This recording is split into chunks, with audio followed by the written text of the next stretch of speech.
এই মধু বাচ্চাটা বাবু আচরণের জন্য আমরা হারাইছি। এই জন্যই আমি দেখতে দিতাম ভাই এই মাহফিলের মধ্যে কয়েকজন মহিলা আসো যে আমার বাবার নামে আমার মা পৃথিবীর বাড়ি থেকে বিদায় দিয়েছে, আমার মা কাছে একটা কাপড় দিলাম, একটা কাপড় দিলে সম্পর্ক হাত বাড়াই দিয়েছে দেওয়া যায় না। এই জন্য আমি আপনার সামনে হাত বাড়াইছি। প্রথম 30 জন মহিলা আমি দেখতে দিতাম ভাই যে এক পাড়া করার শরীরের দাম দিব। আমি ঘর থেকে পেয়ে গেলাম আল্লাহ যাতে তার মা বাবার কর্মচারে এই কোরআনের আলু দিয়ে আল্লাহ ফটো তুলে দেখবেন। সুবহানাল্লাহ। এই জন্য এলাকার মা বোনেরা একটুখানি মহিলাদের মধ্যে আমি হাত বাড়াই দিয়ে বলে গিয়ে যারা আসো আমার মা বোনদের কাছে যাও।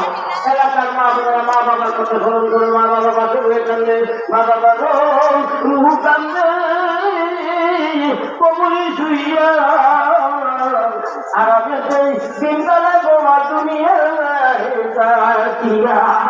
এই জন্য এলাকার মা বোনেরা মা বাবা তোমাদের কানতেছে তাদের মা বাবার কথা স্মরণ করো। আমি সর্বপ্রথম দেখতে দেখতে চাই যে এরকম 1000 টাকা আমার হাতে দিব এক পাড়া কোরআন শরীফের দাম, তার ছেলেটা শিক্ষিত হওয়ার জন্য অথবা তার মা বাবার নাজাতের জন্য 1000 টাকা দিব। আমি প্রাণ তুলে দেওয়া করে দিয়ে যাই এলাকার মা বোনেরা একজন আর গোয়ার আগ পর্যন্ত একজন উঠে যাইবেন না। তাই বলতেছিলাম এলাকার মা বোনেরা আমি আপনাদের সকলের সামনে আমি গুণাগার হাত বাড়াইছি। এমন মা সন্তান প্রয়োজন আছে, মা তাকে চাইল, বাবা তাকে চাইল, বাবার নামে 1000 টাকা দিব। আর আমাদের মধ্যে আরো কিছু আছে যে কিছু বিধবা মহিলা আমরা আছি